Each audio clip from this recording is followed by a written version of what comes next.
Hello and welcome to the CX Files podcast for Thursday, 10th of March, 2022. I'm Mark Hillary here in Sao Paulo. And I'm Peter Ryan in Montreal. Mark, it's hard to believe that we're almost through the first quarter. Yeah, absolutely. And I'm here with COVID right now, and I've got my neighbor tearing their apartment apart. So hopefully you're not going to hear too much either of my croaky voice or the hammers banging next door. Well, your voice sounds great, and the banging next door is almost inaudible. So I think we're going to be in good shape today. Okay, so this week we've got a really interesting guest and subject. It's Robin Harrison, who's the Group Marketing Director for Webhelp.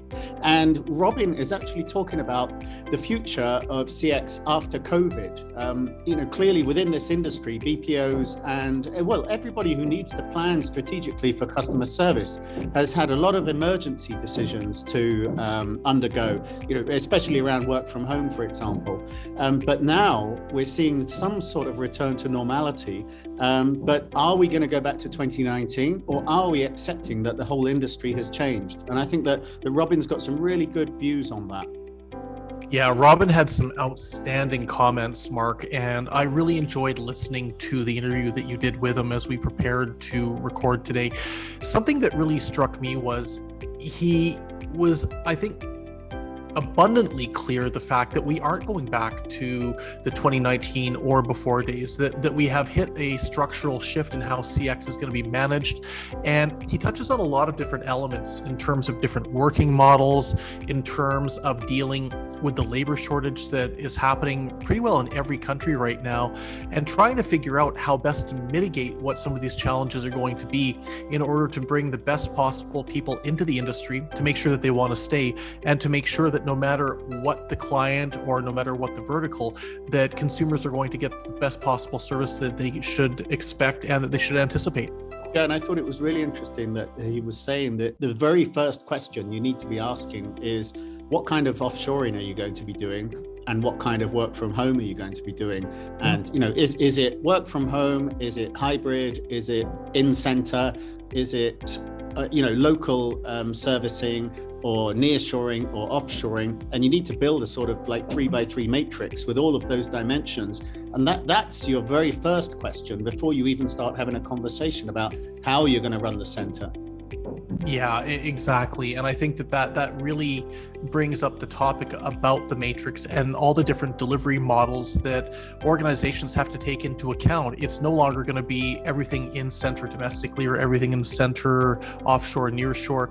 The reality is there's so many different combinations, and the combinations are going to vary depending heavily on the industry that an organization is playing in, and it's going to depend heavily on the company's culture. It's also, I think Robin made a really good point in the course of the chat, it's going to depend heavily on what the agents prefer in terms of how they want to work. And that's when we get into the whole discussion about working from home, hybrid, exclusive in center, gig working, all sorts of different opportunities. That level of flexibility that the agents are going to be expecting if they're going to be remaining in a role is going to be paramount, and something that planning for different workforce models is going to have to be considering. Otherwise, it could end up being a disaster.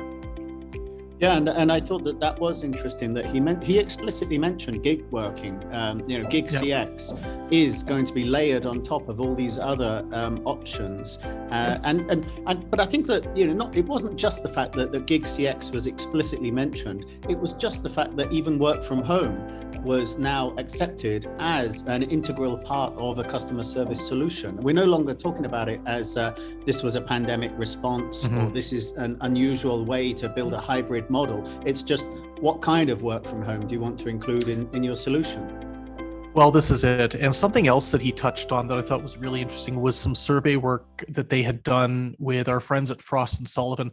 And I think something to the extent of 92% of CX decision makers they spoke to identified that their organizations would be undergoing some type of digital transformation over the course of the coming 12 months. I mean, those numbers are incredible. The question I would ask immediately is, how many of them are intending for that to happen, and how many will actually go through with it. But even if half of them go through with it, Mark, that's a significant amount of progress that's being made in terms of being enabling not just an organization, but their consumers to be able to interact in a much more digital, a much more, how would you say it, almost like a non-voice fashion that really benefits everybody. Yeah, and you'll hear in the interview that when he said that stat, actually, I called him out on it in the next question and said, are you really saying that Frost has gone out there and talked to CX leaders and 9 out of 10 are planning a major change within the next year? And that's basically what he's saying. And I think that, given that it's independently sourced research from Frost and Sullivan, I think that, we can give a lot of credence to that. Yeah, no question, no question. And I always say the proof is in the pudding. We'll see how many of these organizations are able to fully undergo these changes or these transformations that they're looking for. But the reality is, if the intention is there, and as I say, if even half of them do it, that is significant progress.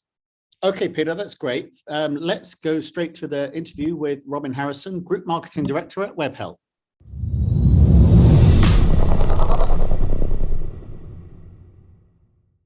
Okay, Robin, we've talked a lot about CX, especially over the past year or so, and particularly about how much it's been evolving during the pandemic. I think if you look at what's happened in the last 2 years, there's digital CX, the cloud, anything that's supporting and making work from home easier.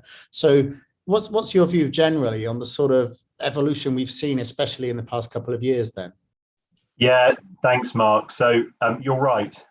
Your question is spot on. So we have seen a rapid acceleration, I think, of almost every single trend that we consistently talk about in CX. So particularly with regard to wider digital adoption from consumers, so driving digital transformation for businesses and brands in turn.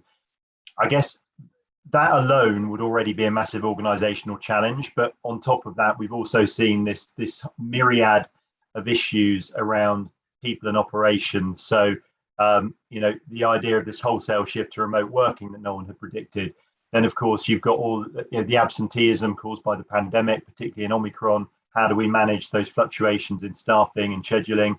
And now, of course, if that wasn't enough, you've got the great resignation, the difficulty of finding talent. So, I guess in summary, massive acceleration, which in some ways has been challenging, but may have presented some opportunities for brands. And I think CX as an industry has weathered it well.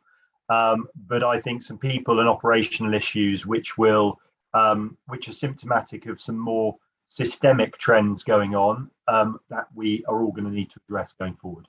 Yeah, and just to pick up on a point you made there, because you said one of the key changes is managing things like workforce management in a much more kind of diverse hybrid environment. And I think that's interesting because quite often we see a very simplistic work from home or work from office, or here's how we're going to try and manage hybrid. But do you think then that workforce management is actually going to be, or like sophisticated workforce management is going to be needed to actually deliver CX in future then? I think it probably depends. There's lots of answers to that question. I think it partly depends on the type of business you're in, how it's being impacted by all of the change that's going on, by digital adoption, by the pandemic in the last couple of years as well. We're definitely seeing in some sectors, the need for really focused intraday management, and that's always been there. But there's definitely a focus on it, particularly in the travel sector, as an example at the moment. I think more broadly, there's a danger of people thinking too one-dimensionally about the challenge. So thinking about this idea of, well, work from home is an answer to a problem. And I actually don't think it is. I think like most things, there isn't a single answer. And the answer for any individual business or organization is going to depend very much on your strategy as a business, your place in the market, your customer needs, and the culture of your organization as well. So, and I think if you think in those terms and start with those principles, then you begin to see that work from home might be an answer, hybrid might be an answer, on-site may still be the answer for some things. Let's not forget, let's not throw that out just because it's been the one that's in existence the longest. And then, of course, you've got all your shoring options on top of that. So really, I guess your workforce management has to be reflective of your situation in the same way that your operational setup has to be reflective of your situation. I think that the real challenge around that, and the real challenge around managing those peaks and troughs, is how organizations get a single operational view. Because if you're looking at mixing and matching those different facets, you're going to need, particularly across a big estate, the right measures, the right metrics, and the right way of surfacing those measures and metrics that are actionable, decisionable, so that you can see what's going on in your organization, in your operation, and critically how it's impacting your customers. And we've seen, you mentioned there that you can layer on top of that debate, whether you're offshoring, nearshoring, or right shoring, or however you're using international resource. And I think that's interesting because classically offshoring has always been about cost, but then it kind of moved to be around locating skills in another location. But I think that post-pandemic, we're seeing other arguments like resilience, flexibility, avoiding the problem of having all your eggs in one basket, for example. So do you think that we now need to take another look at how are we offshoring as well? Yeah, you're completely right. I think that the first word you use there, cost. I mean, if you think about where BPO was 20, 30 years ago, and we think about the world of arbitrage, clearly that's why people were making those decisions. Those decisions have probably come home to roost in the last few years. And I like to think that the majority of businesses and brands are thinking about cost as one facet of their decision making. And really, they should be thinking about value, not about cost in isolation. But you're totally right. So as context, I guess, to the answer, so Webhelp we're in 55 countries now, and we've just passed 100,000 people. And clearly, the greater your geographic spread, the more complex it is to manage a global crisis, like the pandemic, for example. But at the same time, it does provide you with greater resilience as well. I think you're right. You need to look at your shoring options. So we talk about best shoring, but a lot of people talk about right shoring. But this idea of blending onshore, nearshore, and offshore, but also then look at the working models. So virtual, hybrid, and on-site. And think about those in a very three-dimensional way, but also thinking about, are you in the right geographies? Do you have the right weighting in each location? How are your processes and channels set up? Where is the talent coming from to serve those processes and channels? And what does that talent look like today? And what does it look like tomorrow to service those? And I guess if I'm thinking from a Webhelp perspective, we've developed something called Webhelp Anywhere, which enables people to make those decisions because they are really, really hard decisions. And I think that the pandemic has exposed the fact that they are hard decisions. But now is a great time to stop, think, and do it in the right way moving forward. Yeah, and of course, over the past couple of years, and especially in 2020, when the pandemic arrived, a lot of emergency decisions were made, and certainly around work from home. But of course, this had to happen. I mean, people needed to keep the lights on, keep their business running.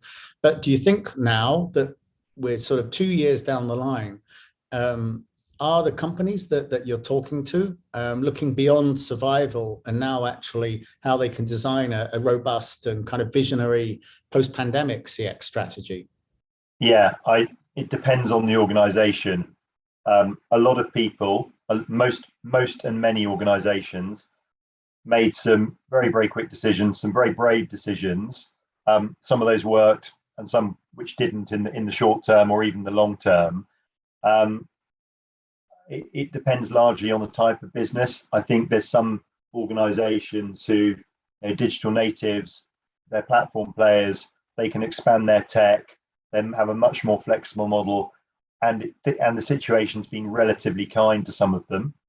I do think there are some very successful what I call legacy organizations and very well-known brands who were either mid-digital transformation or preparing for digital transformation, who have been in a situation where they've had to either accelerate that and maybe not do it in as thoughtful a fashion as they might have done previously, or they've had to make tactical quick fixes to infrastructure.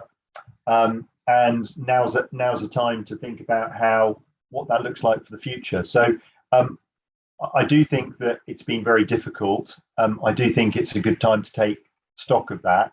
And generally, we're seeing the fallout and the impact of some of those previous decisions. We've actually just run a piece of research with an analyst firm, with Frost and Sullivan, a big piece of research actually. So we talked to 1,000 CX leaders globally, and really interesting, 92% of CX decision makers are going to transform their operations over the next 12 months, which is a phenomenal statistic, really. But I think that is a kind of symptom or an outcome of what I've just said. You know, people have held things together for 2 years. We're coming out of the pandemic, we all hope. And now what are the things they're going to take? What are the learnings they're going to take? What are the things that have really worked? And how do those play into the future of those organizations? I think ultimately what all organizations and operations leaders should want or should aspire to have is to be able to drive an agenda where their operations structured to provide the resilience and the elasticity that they need, but they have a single view of performance as well. So back to that kind of single view of performance from an operational and a customer perspective. And I guess to have one final point on your question, I guess if we are thinking about how we make the right decisions going forward, how do we do them in a purposeful and a sustainable way, a responsible way as organizations? So one example might be the effective use of impact sourcing. You know, if you're going to think about redesign, if you're going to think about the future, let's do it in the right way. Yeah, and I just wanted to pick up on that statistic that you just mentioned. So you went to Frost and Sullivan, got them to talk to over 1,000 CX leaders, and 9 out of 10 say they're now planning transformation post-pandemic. Yeah, exactly. It was a phenomenal statistic, and we were keen to have the research conducted independently by a business that had access to those businesses. And you know, it was done across multiple markets in Europe, in the US, in Singapore. So this isn't just in one market, this is wholesale globally. And that's interesting because, yeah, you know, we just talked about the work from home conundrum, again, the same with offshoring. And in fact, I think it sounded like a matrix that you were talking about, like work from home, hybrid, contact center against onshore, nearshore, and offshore.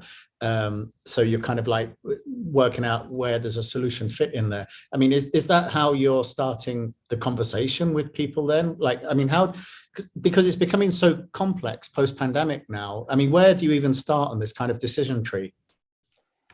Yeah, I mean, that's a massive question. So first of all, you've described it very well and articulated far better than I did. So, you know, you're more than welcome to come and work for us, Mark, if you want to. But I think just a few thoughts on that. So just going back to the survey we talked about, 90% of those people actually think that new models like work from home and hybrid are going to become a permanent part of their operating model going forward. And second of all, I think it was 78% of those agree that advisors are going to be able to choose how they work in the future. So this isn't just the people saying it, this is the people who manage the people saying it. So there's a kind of a belief that that's going to happen. So probably my baseline point is that particularly if you're a complex, large organization, doing nothing is unlikely to be an option here. Yeah. So there is probably going to need to think about how you do things differently. And some organizations are going to do that or already are doing that. In terms of where you start, you're quite right that the way that we think about it is this matrix approach. So if you imagine along one side, you've got shoring models, on the other side, you've got working models. And obviously then you overlay that with things like technology decisions and so on. But we've got a kind of a solution design process that we walk clients through. And that looks at 50 or so different factors. It's scoring criteria, which are all weighted based on each individual organization. And they could be, there are lots of things there. There are some very kind of binary things. So there's languages, the hard skills they need, the brand experience that sits at the core of their business is really important to us. So how do those advisors or how does the experience, the service experience impact the brand promise? but also factors like risk appetite, cultural alignment, flexibility and scalability. So some of the factors are more nuanced, but there is a lot of them. And clearly there are a lot of geographies out there, a lot of ways to serve your customers, a lot of different technologies. So it's right that the decision shouldn't be easy, and there should be lots of inputs to make sure that you're making the right one for your business and your brand based on your own particular strategy and your own particular circumstances. Yeah, and you mentioned there a couple of times about possibly changing the way that the advisors actually function. I mean, we may not be talking about 8-hour shifts in a contact center, that we're moving into a sort of era where it becomes more flexible for the advisors and then also more flexible for the managers that are trying to provide service coverage as well. I mean, will that involve some sort of element of gig CX as well? Because that's a subject that's come up a lot on this podcast in recent months. Yeah, I think I've heard it on the podcast quite a lot, actually, and it's something that it's not just a podcast. It is a conversation that is coming up time and time again with analysts, with clients. I think it's definitely an emerging trend. I would say that again, it needs to be approached thoughtfully, because like all these things, there is no silver bullet. It's only part of the answer. But to give you an idea, so we have our own Gig CX platform, and there's some really, really interesting use cases, again, depending on the sector. But if you think about an organization that has huge regular peaks in demand, so a good example might be a food delivery business. And we've got one operation or one client in Spain for a very well-known food delivery brand. And we actually use a Gig CX platform with advisors based in Latin America. Now, what's really good about that is that because they've got these huge peaks and troughs of demand, the dynamic gig model almost mirrors their demand profile exactly. And actually, and for that business in particular, their CSAT scores and their productivity scores are extremely high. So it's completely right for their use case and how they're trying to use it. I would say a few things. So typically, I think at the moment, most platforms will work for text-based queries better.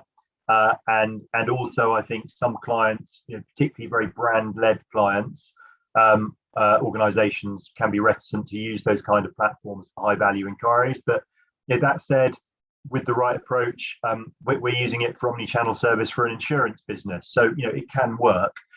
But back to that initial statement and some of the things I've said throughout this call, it is only part of the answer. And I guess I think brands need to think about how they use things like AI and automation in a very flexible and scalable way, both from supporting a kind of demand deflection type approach, but also helping to augment advisors during peak periods.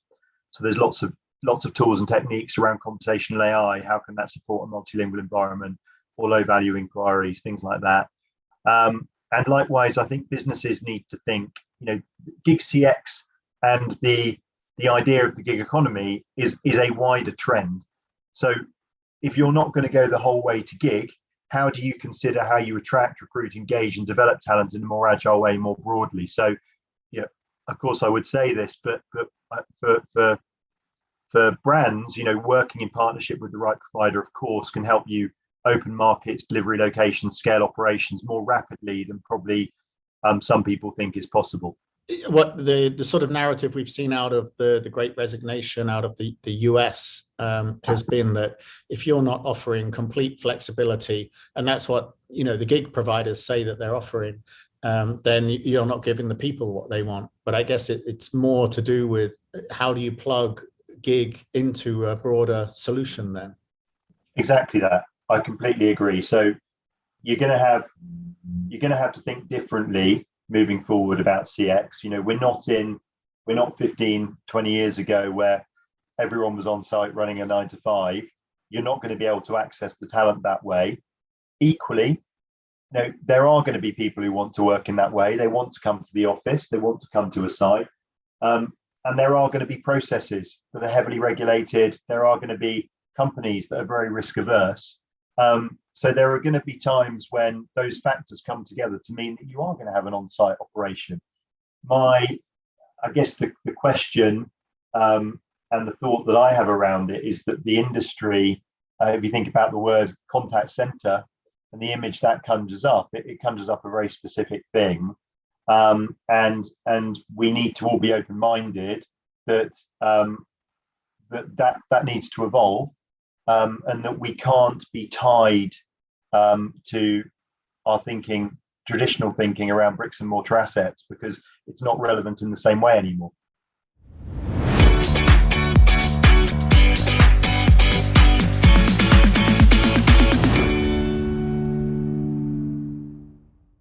Thanks for listening to the CX Files podcast. We really appreciate your feedback and suggestions. You can reach myself, Mark Hillary, or Peter Ryan via LinkedIn. Please also leave a rating or review on your favourite podcast provider, as that helps more people to find us. As always, we'd like to thank Chris Haig at Traction Media for the CX Files graphics. See you next week.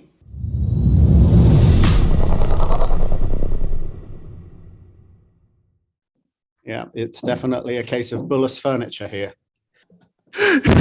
Please tell me you're going to edit that out. We'll have to edit that bit.